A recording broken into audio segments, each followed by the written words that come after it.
chatting with the girl named Blake, all about being brave enough to speak your mind, balancing motherhood and breadwinning, and going viral in 2020.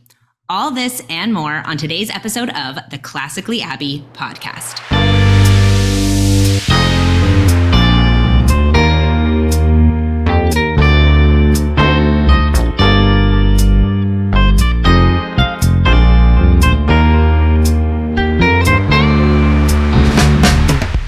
I'm so excited to have Blake on the podcast. Thank you so much for coming on.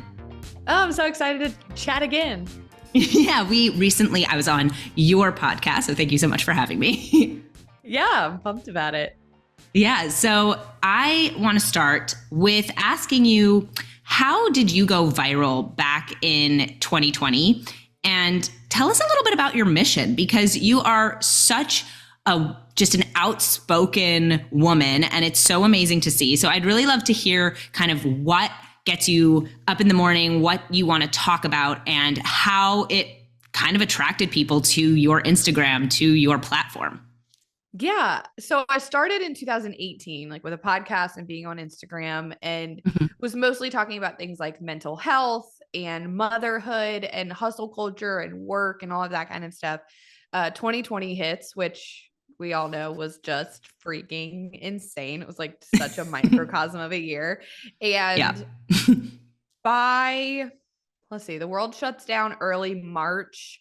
By May, I am like, I don't know how much longer I can make it not saying the things I actually believe publicly on the internet, right? I'm saying all of these things in real life, like around my kitchen table.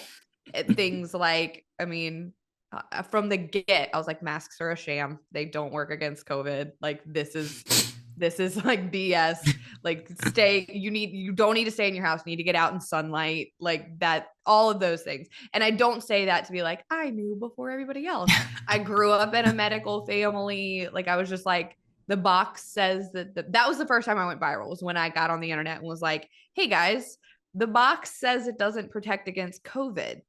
What are we doing? Like, so that was the first time. And then from there, it was really just this waterfall effect of continually just showing up and saying the things that I think a lot of us were thinking, about COVID, or about the presidential election was a really big, source of that as well. I love politics. I've always been deeply politically invested. And so 2020 was really contentious within the church in that subject. Just like, people were really okay saying they were voting for Biden, but you had to like keep it a secret if you were voting for Trump, because people were getting like canceled and doxxed and all of that kind of stuff. And so I just came out and was like, I'm voting for Trump. This is why. I'm not sorry. And so that was kind of my 2020, was like, it was just pulling off the Band-Aid and being like, here's all the things. And so it was really cool, because my platform blew up in that year because I wasn't alone, right? I think so many of us felt so alone and felt so isolated from one another, period, and then felt isolated in our beliefs, that I think it just kind of became this rallying point for people to be able to be like, oh, me too. Okay, cool. Like, me too. And like, from a Christian perspective. And so that was kind of 2020 I had started 2 years before, but 2020 was definitely when things kind of like picked up and took off, for sure. Yeah, that's what attracted me to your page, was just you were saying what I was thinking. And I was like, that's awesome. And it's coming from a woman who is, it's coming from a woman, number one, but also a woman who shares my values. That's so cool. And you're a mom, you are a wife. It's not like you have, a girl boss total mentality where you can't have those things and also take these positions. Right. No, I definitely lean a lot more towards, they are the most important thing in my life. Like, outside of my relationship with God, like my kids and my husband come before everything. It's not up for conversation. But also, like, I can do other things. I can prioritize that and never, like, not drop the ball, but because I definitely dropped the ball, but like keep the most important things, and have other passions and have other, like I think that whole like balance is a myth. I think that hurts women because I think that balance is balance, and it can be off balance, and you can not do it perfectly, you can do it messily, but you can still like show up and use your gifts in a multitude of ways. Absolutely. I think that's so important. I did an Instagram reel today on that topic, just about, Nice. I think that there is a misconception that when, I say women should have children and should get married and should prioritize those things, that means I think they're incapable of other things. And Right. that is not the case. Women, of course, are capable of things. That's why we are so incredible, is that we can be incredible mothers and incredible wives and do everything else that we do.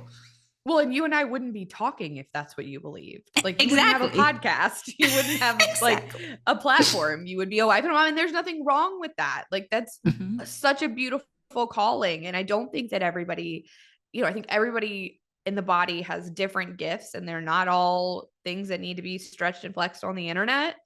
But for those of us that do, like, that's okay too. It's okay. Like, it's the whole like good for her, not for me. Like, I love that. One of my favorite people in the world is a stay-at-home mom to 4 kids. Her whole thing is wrangling the zoo and keeping her house, and she barely even uses Instagram. I love that about her, and so it's not better or worse, it's just different.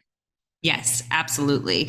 So let's talk faith for a second. We're going to be hopping all over the place because I feel like we overlap in so many different ways, and I'm excited to talk about all those things, but let's talk faith for a second. So I know your faith hugely informs what you do. Your podcast is called Confessions of a Crappy Christian. Where did that name come from? It came from the verses where Paul talks about God's power being made perfect in our weakness, and therefore boasting all the more about our weakness. When I started the podcast, I was drowning. I was drowning in motherhood. I have had horrific postpartum anxiety after both of my girls. I was lonely. My husband was working like crazy. And I say this all the time, like, the landscape of podcasting has changed so significantly in the last 4.5 years. And I think we've seen it take leaps and bounds towards true vulnerability and hard conversations. But at the time, honestly, it was kind of like a glorified Bible study. A lot of the time, like, it was all pretty like superficial. And I, at the time, like, really needed conversations on mental health. I was like, that's what I need. And so I was like, I'll show up and say, I don't know how I'm going to make it through tomorrow other than God. And got to have these really incredible conversations with people who had also like gone through the fire or were in the fire, and also like hustle culture and the idea of hard work and but not like burning yourself out for the sake of chasing a dollar or some kind of recognition. And so it started, and honestly, I'm so proud and thankful that it's really stayed true to its original mission of like, this is a safe place to land with your questions. This is a safe place to land with your doubts and your struggles. And I'm not saying that I'm going to have all the answers. Maybe somebody I know does. Like, I'll share all my friends with you. We're just like, we're all on the same team. We're all just trying to do the best we can with what we got. And God made me talkative. And so I'm going to use it that way. That's incredible. Also, yes, I think that that's so important. And I really value that side of social media because we're always seeing the highlight reel. We always use that phrase, the highlight reel. But what's so important for us to see is also that people are human and we're all struggling sometimes and we're all working through this life. And hearing somebody going through those same struggles who also shares what we believe in, that's wonderful. That's so wonderful. Yeah. Yeah. And it's, the highest compliment that anything I do is given is just like, it made me feel seen, or I walked away from church because of this XYZ experience, but you've kind of got me like curious or looking at my Bible, or, so I think we see in the Bible, we see in the early church that there were disciples and apostles who proselytized to the Jews, and there were the ones that went to the Gentiles. There are people that that I think have their gifting is the equipping of the saints. And I think that there are people whose gift is like for the people in the fringes and being like, yo, like, you're good. Come on. Like, just come with all your crap. Don't plan to stay that way. And that's kind of the bridge that we're kind of getting to build. Yes, definitely. And I remember I did a post early on when I was still back in Nebraska, when I lived in Omaha. I remember I had been doing all of my content about how to be a classic woman. And there was a day that I was just absolutely the least classic human being on the planet. And I said to my husband, I'm like, if anyone saw me, I would be a failure. And he was like, you don't have to be perfect to be aiming for an ideal. Like, you can say, this is the goal. I'm not always at that goal or reaching that goal. This is just what we would like to do. And it's okay to not always be there. And I was like, oh, that's actually very helpful. Yes. Well, and how helpful to the people who are following you. I think that is, you said that earlier, kind of can be the downside of social media, is it is easier to show up when you're landing it. Like when you're sticking it, it's easier to show up, but people need to see you not stick it. Like they need to, can you tell I come from a gymnast family? People need to see you not do it perfectly so that they know when they inevitably don't, that they don't need to like give up, that they're not a failure, that God's not disappointed in them, that they're human, and like, all right, let's get back on the horse. Exactly. So I wanted to mention something I saw on your website. You described yourself as too conservative for progressives and too progressive for conservatives. Can you talk more about that? Yes. So grew up in the South, in the Bible Belt, in a very Republican family. And I love that. I hold no ill will towards any kind of party or anything like that. I just, in the last like probably 5 or 6 years, realized that there were things about the Republican conservative party line that I don't agree with. And that like my life experience informs that is not always the best way or thing. But then also I'm not willing to bend on the things that I do believe and the things that are based in scripture that are required of you if you want to align with the more progressive or liberal side. So it's just this fun middle ground where they all don't like you, like they're all mad at you, but there's also this really sweet like crew that's starting to accumulate. I think as both ends of the spectrum move more and more radical, there's more people who feel politically homeless, essentially. And so, I'm an equal opportunity offender is what it really boils down to. Yeah. Well, and I think that it's good to know where you stand on all issues, as opposed to saying, I'm a conservative and I'm throwing all of my eggs in that basket. No matter what those positions are, I'm part of it. And you don't even think about it. And I think that that's an issue, is that people they want to pass the buck on them having to actually consider their opinions and their positions. 100%. Yeah. And there's something good. Absolutely. Yeah. I think that's present in both ends of the spectrum, or like it's either like it was your upbringing, so you just believe what your parents believed, or you completely rejected what your parents believed and adopted a new set of beliefs. And like it honestly, you're just like, you're trading one indoctrination for the other, right? You're like you're trading one religion. Like conservatives, their religion may more than often not be Christianity. And like there is a religion of like the worship of self and the world. Like it's all where you're trading one thing for the other, and both think they're right. Like if you talk to a true blue liberal, like they think that they are right. And so I can think you're wrong and still not need to like be a jerk about it, Also true. And I think that it's usually not going to be as effective to be a jerk to somebody who you disagree with than it is to be, I always say, I use the term gentle guidance usually when I'm like, oh, you and I disagree. Well, here's why I think what I think. Maybe that gives you an opportunity to change your mind, as opposed to you're just dumb. Right. Exactly. Yeah. So men and women are different. I think we can both agree on that. There's, there's a place for men, there's a place for women. We have different roles, but we're also both incredibly strong. So In what ways are women strong, and what should we love about our role as women?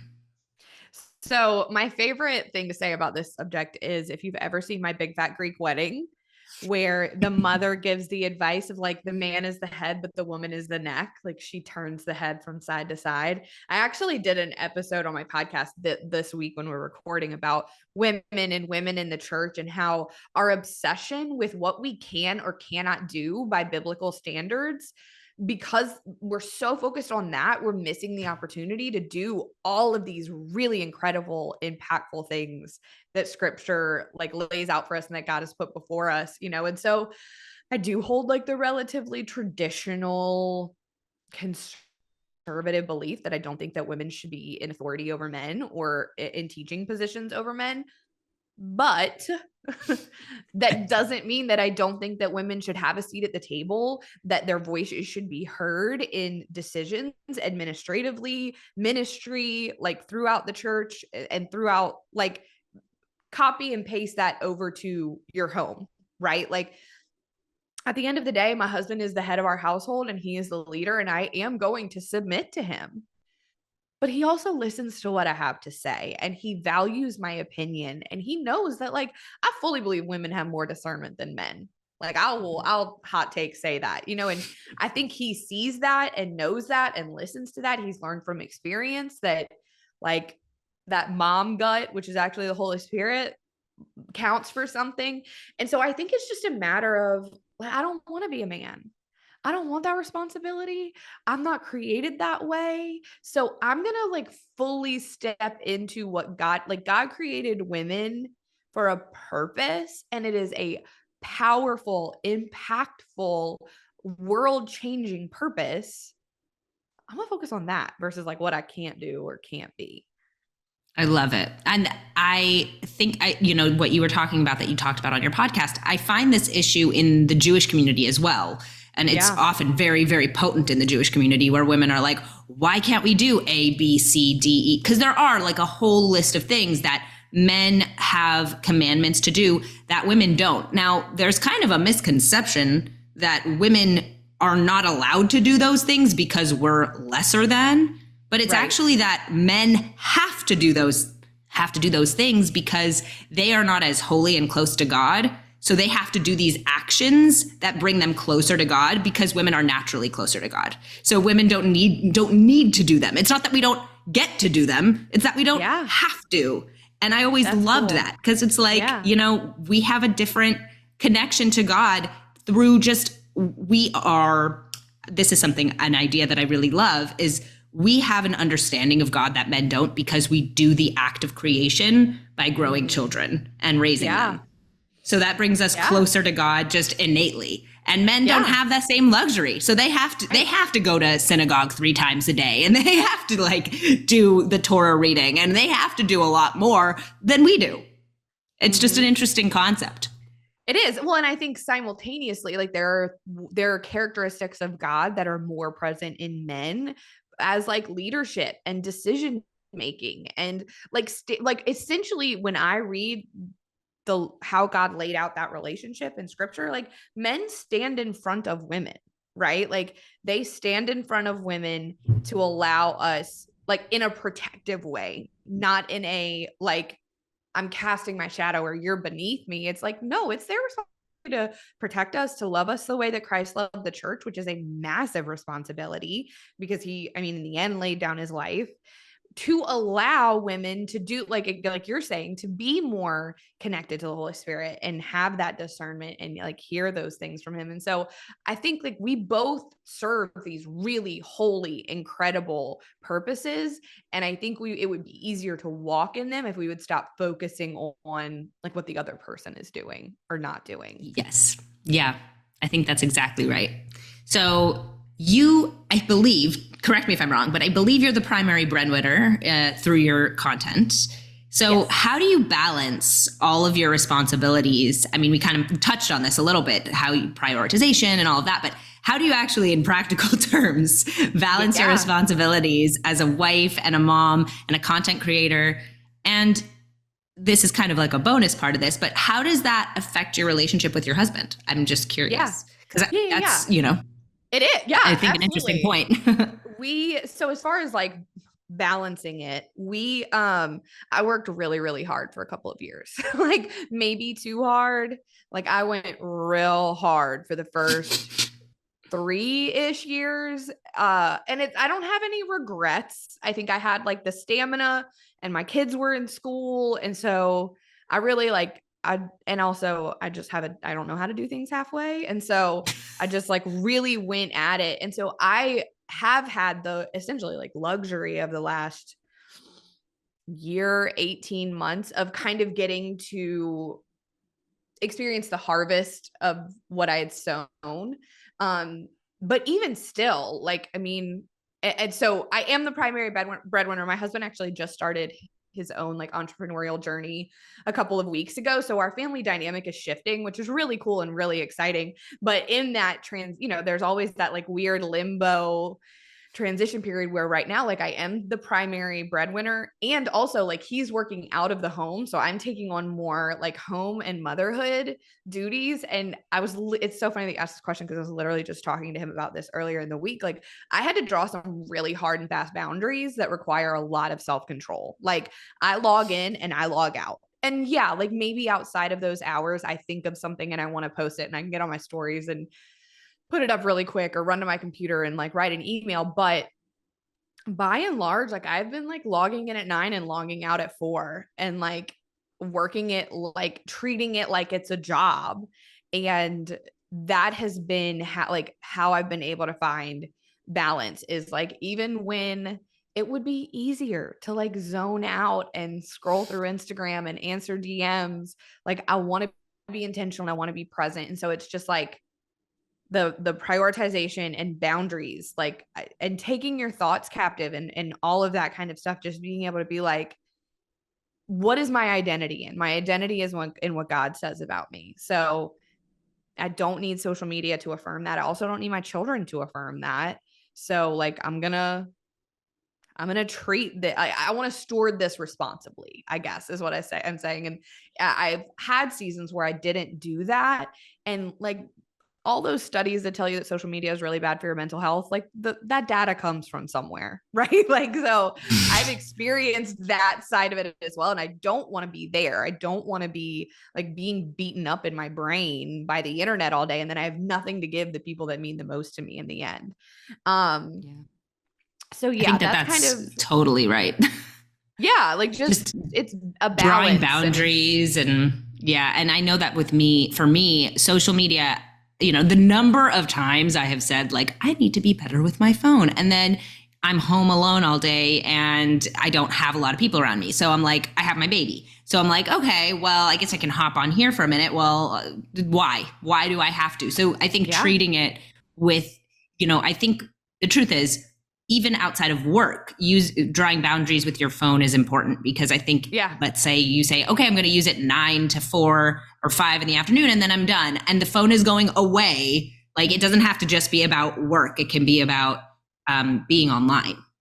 Oh yeah. I mean, so when this transition, and again, it just started 2 weeks ago. So like maybe circle back in a month and we'll see how things are going. But I pretty much drew a line with everybody. And like the people, like the people that I talk to the most, my parents and my best friends, I was like, hey, I'm putting my phone away at 4. Like if you need me, call me twice and it'll ring, like how your phone will like on the second call, it'll let it through like an emergency call. But otherwise, like, because we're so freaking overconnected and oversaturated, and then like that makes it impossible to be with your people. And to your question about like our dynamic, my husband is a unicorn. Like I married one of those ones where people are like, where did he come from? Like, how is he so wonderful? He's not perfect and we definitely butt heads on stuff, but he has never cared. Like it has never been like a decrease in his masculinity or his leadership that I made more money than him or was the only one making money. He jokingly will be like, in the early days, in the end, he got bored, right? Like in the end, he just wanted something of his own to do. And I love that for him. And I'm so proud of him. But for the last 8 months, like he's really been Mr. Mom and just been like doing carpool and doing laundry and keeping the house clean. And he's like, I will do this all day. Like, if you want to like just keep being the one that makes money, you know? So that was Oh not, man, thankfully, that was like not one of the hurdles we had to jump. that's awesome. That's a huge blessing. It is. It really is. So, last question here. You got married pretty young and had your children pretty young. So, what's your advice for young women dating in today's day and age, and any marriage advice you want to share? Yeah, it's so funny because my sister and my dad had an outstanding bet that I wouldn't get married until I was 30. And so when I got married at 22, one of them had to pay the other $50. So it was definitely not like, I was not the little girl that was like, I'm going to get married. Like, I wanted to go to law school. I had all these things I wanted to do. And then I like met this man and was like, I want to be with you 24/7. We were literally talking about that the other night, where it was like, we got married because we were instantly best friends and just obsessed with each other. And it was like, I'm sick of saying goodnight. Like, I'm sick of going our separate ways.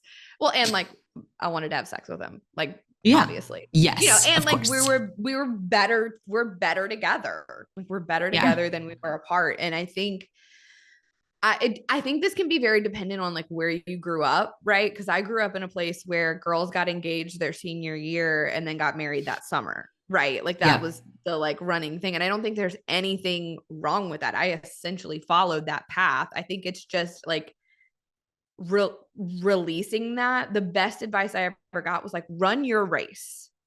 Like, keep your eyes on Jesus and run your race. And at some point, like, you'll know that you should look from side to side and there will be people running their race next to you.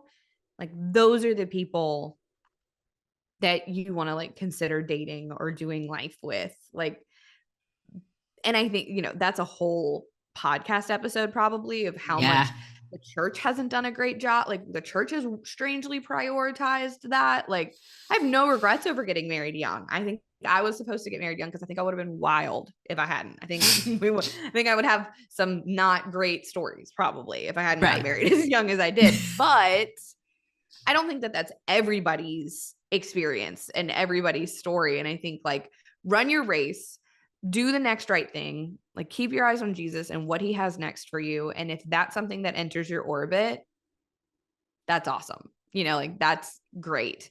As far as marriage advice, I really think our primary one was like, we just had to learn each other's love languages because they were foreign languages to us. Like, his love language was a foreign language to me 10 years ago. And we have gotten into like more disagreements and more misunderstandings because we just spoke different languages. And now, thankfully, 12 years in, like, we still jack it up sometimes, but by and large, we've like learned like, how does this person feel love? How do they receive love? How do they give love? And that's been hugely helpful for us.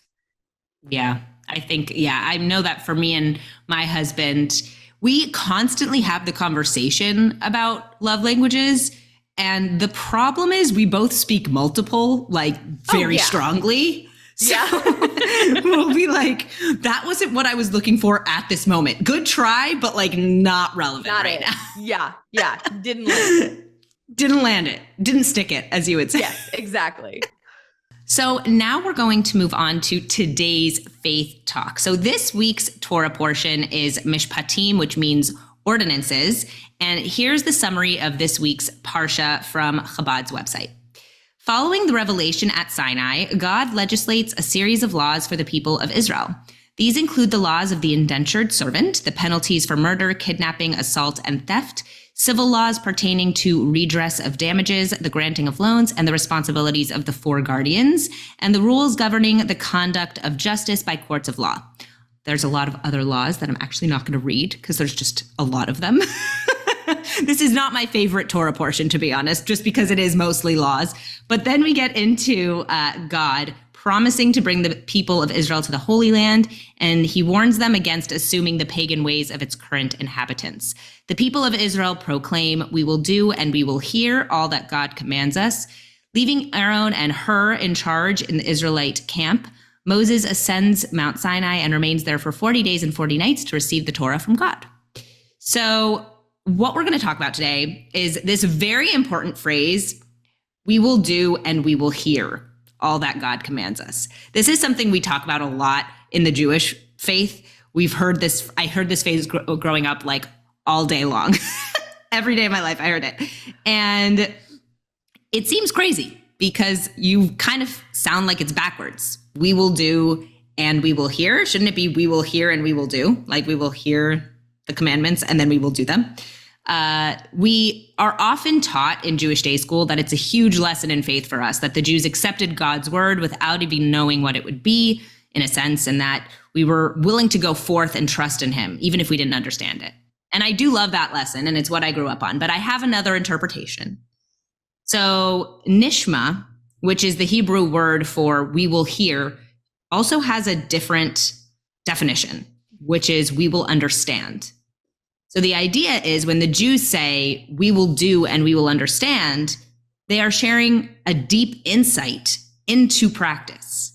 We can fulfill the commandments, and in so doing, we understand them. The very act of doing teaches us in our hearts their importance. And this is, I feel like, so relevant to us in today's day and age. There's so many things that you can't understand until you do it. Motherhood, I feel like, is such an obvious one.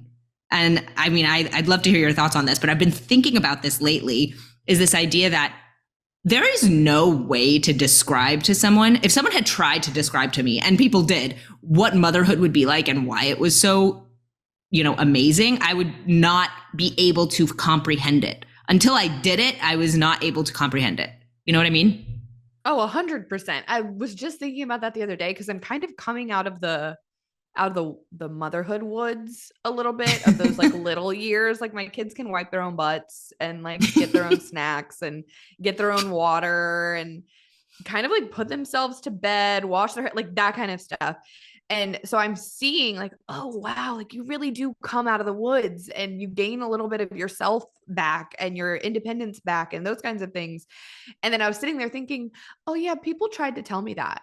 Like moms tried to tell me that it gets better, and not better. It's not better. It's different. Like it gets like easier and harder, right? Like having older kids, it brings a different set of problems, but I'm like, oh yeah, like they tried to tell me, but I had to live it out first. So I think that's definitely, that should stop us from telling people like that are coming behind us, motherhood, marriage, faith, prayer, like whatever. But also I think like for the tellers, there is some grace to give as well. Like sometimes you just got to live it out. Like sometimes you got to walk it out. Right. And I feel like this kind of spans the gamut from things that have nothing to do with faith, because everything is like within a faith. Right. When you're living a faith-filled life, everything is within that, but that are sort of separate from that. So like why you should move to a community, why that's actually really great. When you get there, oh, right, there are like people who I can see all the time. And like I can go to synagogue and see my friends, or go to church and see my people. Like that's something you don't understand until you're in it. And then there's the stuff that's like actual practice, where it's like, why do we pray? Why do I have to sit and talk to God? Like, does this actually do anything? And in the doing of it, you're like, oh, actually, this is not. Yeah, right. Like I'm learning something. I'm growing as a person. I'm deepening my relationship to God. It's such an interesting thing that we can learn in the doing, something that we couldn't have learned just by somebody trying to teach us. And it's like, maybe that's a little bit of it lessens the burden on us as parents a little bit. Oh, right. Amen. Because I think as parents, I know my son isn't old enough yet, but I cannot imagine the point at which I'm trying to explain to him why something that feels like it would be fun and attractive and great is actually none of those things. Yes. So he may have to make those mistakes on his own, unfortunately. Yeah. Which like, I think that you can only protect them to a certain point, right? Like they're like, this is proving there are some things that you have to learn by doing. Yeah. Yeah. And I appreciate that so much of parenthood is also stuff that we can learn from God, because God is our Father. So we can kind of see how, God can tell us in the Torah or in the Bible, in the New Testament, this is how you should live your life, and this is why, and this is what you should do. And we're 17 and stupid and we want to do fun things. Right. Exactly. Oh man. So yeah, that's today's Faith Talk. And let's move into our premium subscriber questions. If you would like to submit questions for future episodes of the Classically Abby podcast, make sure to head over to classicallyabby.substack.com, where you'll get access to a ton of exclusive content, including my book club, weekly exclusive articles, and being able to submit questions for podcasts just like this. So I'm very excited to ask these questions because they are directed towards you from my amazing subscribers. So number one is, Abby often says on her podcast that happiness is possible in the mundane for moms. What are some small ways you think moms can invite novelty into their routines? Oh, I love that question. I just started, maybe, I don't know if this isn't the right, like the answer that you're looking for, you can tell me, but I just started like making a big deal out of the small holidays. Like I love we it. did Valentine's Day. Like I did the heart pancakes and we decorated and then we got balloons. Like it doesn't have to be a money thing. We just have started. And even like my dad is like the best grandfather in the world. And he has one of those calendars that tells you like what every day is, and so like he'll text us and be like, it's chocolate chip cookie day. And we'll be like, let's go get some chocolate chip cookies. Like that kind of stuff has been really fun. And then also inviting them into the things that interest us has been something that's been really fun. Like I love puzzles.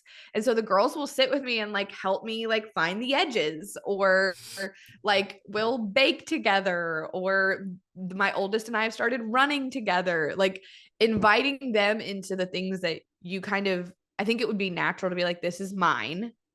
And that doesn't mean that it's not yours. Like I still love putting them to bed and doing a puzzle by myself, but it's been really sweet, like incorporating them into those things, as well as just being like, I don't know, like, oh, it's just like a random Wednesday, but it's National Hot Dog Day. Let's grill hot dogs and like, celebrate.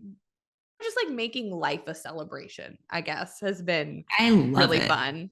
Yeah. Yes, we never did Valentine's. Okay, so here's my story about Valentine's. I love the idea of like playing up those holidays more. I didn't used to be that kind of a person, and now I'm like, no, I really like this. Yeah, so same. My story with Valentine's is that growing up, my parents were like, every day is Valentine's. We don't need Valentine's. And as I got older and other people were celebrating it, I was like, oh, it'd be nice to like get a little something. So this year I said to my husband, I was like, here's the deal. I don't deeply care about Valentine's Day. It would make me happy if you just got me some flowers. Like that's all I need. Yeah. Just if you get me flowers, I will feel loved. And then it ended up kind of snowballing where it was like, okay, we're going to go to dinner. And then, like with the baby, we brought our baby along. And then it was like, oh, after he goes to sleep, we're going to bake some cookies and we're going to play Hogwarts Legacy. Yes. We were just like, that was our evening. It was dedicated to each other. We did something kind of fun and it was just so sweet. And I will remember that Valentine's Day because we did something for it. Yeah. And it wasn't even like y'all spent a bunch of money or did anything extravagant. Like I put like a garland up and got some balloons and like got a heart-shaped waffle maker. Like it probably spent in total $30 on Valentine's Day. But you have to also remember, like being a kid, everything was magical. Like everything was magical. And so just putting a little bit of extra effort and time into it, I'm like really excited about St. Patrick's Day. We have very Irish heritage. And so I'm like, we're doing St. Patrick's Day. Like we're doing the same thing, like, and there's basically a holiday every month. So you can like find something to hype up pretty much every month. I love that advice because it's not, oh, well, if you're looking for novelty, take a vacation every 2 weeks or like do a date night, which is like a more typical piece of advice. That is novelty, is just making a Thursday a special day because it happens to be some holiday that maybe you don't care deeply about, but it actually becomes something really fun. Right. Well, and my kids will remember that. The hope is that like when my kids are older, they're like, oh my gosh, my parents made the biggest deal about everything and it was so awesome. Like, and then like you're creating a legacy of celebration, which is like, that is God. That is part of God. Like God is a God of celebration and of joy and of like togetherness. And so it's just continuing that and kind of passing it on. Yes. Yeah. That is so great. That's so great. Okay. So this is a funny one. What do you think about guys named Blake? So, I mean, obviously, I have known that I had a dude's name my whole life. There's a really funny story of when I was like, I was probably like 13, 14. I went to my first like sleepaway camp. And I show up and like it's chaos. And I've got my big duffel bag. It's like the beginning of Parent Trap with Lindsay Lohan. Like got like my huge duffel bag. That was like, exactly what I pictured. It's exactly like that's a very good depiction because it's exactly what it was. And they, like the camp coordinator with her megaphones, like, you're in cabin 3. And I walked to cabin 3 and I opened the door and it's a cabin full of boys. And because they had just like not looked at the gender that was assigned when I like signed up. And so they just put me in a dude's cabin. And I remember like I literally dropped my bag and like turned around and walked out and like went and found a camp counselor. I was like, I think there's been a mistake. And so I got harassed. I got like made so much fun of when I was a kid for it. But as an adult, I love both of my girls have unisex names. So I don't have any kind of feelings about dudes named Blake. Like, how do dudes named Blake feel about girls named Blake? I don't know. It's so funny because I'm so used to unisex names that I didn't even like your handle. It didn't even click. I was just like, oh, that's your handle. The girl named Blake. Like, okay. Yeah. Like right. It didn't even click to me that Blake is also a boy's name. That I had to make it that because people continually thought I was a man. Right. It didn't even occur. And now that's just really, really funny. That's awesome. Okay. So last question. Your podcast is called Confessions of a Crappy Christian, but your website says one of the things you are not about is religion. How do you square those two things? I mean, not in like a rude way, but I feel like the crappy Christian like squares itself with not being very about religion. Like the whole essence of it is like the whole, like, come as you are, just don't plan to stay that way. It is okay that you are a crappy Christian. It is okay that you don't like maybe do it perfectly to a T, because that's the point of grace and that's the point of sanctification and salvation. And so I, as someone who has been habitually burned by traditional religion and religious people, I am much more inclined to talk about a relationship and a person, like the person of Christ, and that he, like, Jesus is my religion.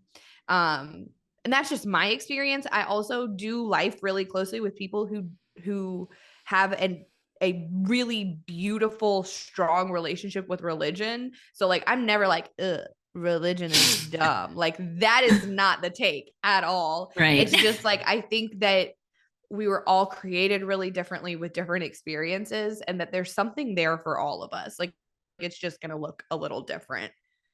Yeah. No, I mean, that makes sense to me. And I think that it is, whenever, it's funny, Christians use the term grace a lot. We don't really use that word so much in Judaism, but I think it is so relevant and so important, is giving grace to people so that they have the room to explore their faith and get closer to God on the terms that they can. And that's so important. Right. Well, and I think changed hearts is what changes behavior.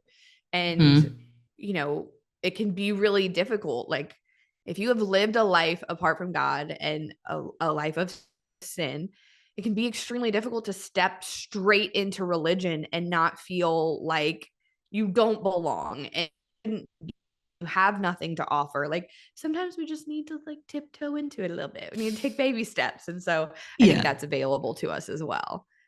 Yes, agreed. So the last question that I have is actually from me. I'm my own premium subscriber. No, I wanted to ask this question, and I'm going to ask it now to finish off the podcast. So you said that you love, following politics, and I mean, that's so much of your content, which is awesome. Any tips for following along? Because I'm more of a cultural commentator, so I don't get into the weeds too much with the day-to-day stuff, but you have some hot takes that make your Instagram page super fun to follow. So how can we follow along without getting bogged down by the doom scrolling or feeling overwhelmed or just feeling like, maybe this isn't so relevant to me? Yeah, that's another area that I just have really strong boundaries. So kind of like I check my email 3 times a day. I check the news 3 times a day. It's got a time limit on it. I typically check like CNN, Fox News. Maybe I'll hit NPR, just kind of like I don't have alerts on my phone. I don't get the doomsday headlines because I think I used to, and that's just really bad for your mental health personally, Yeah. especially the way things have been lately. Like, just you keep shooting the stuff out of the sky. I don't need to know about it. What am I going to do about it? Right. And so I think it's like, if that is a priority, if that's something that you like want to keep up with, it's setting boundaries, because it is really easy to get stuck in the doom scroll spiral, and then it just jacks and taints everything that you're doing. But for me, it's boundaries. It's going to multiple sources so that I'm not living in an echo chamber. It's like, okay, Fox News is saying this, what's CNN saying about it? And the truth is usually somewhere in the middle. And also turning it off. Like, I pretty much, there are a lot of Mondays. I take the weekend usually off of the internet.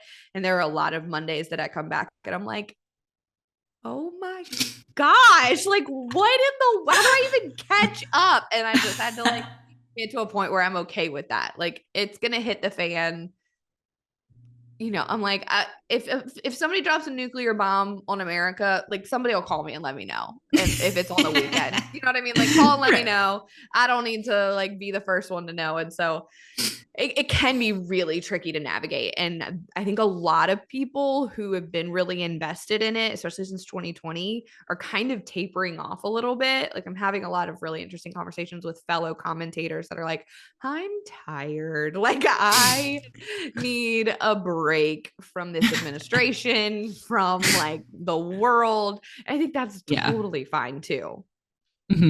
Yeah, I think that's all super helpful. And I'm so glad you came on the podcast. Thank you so much.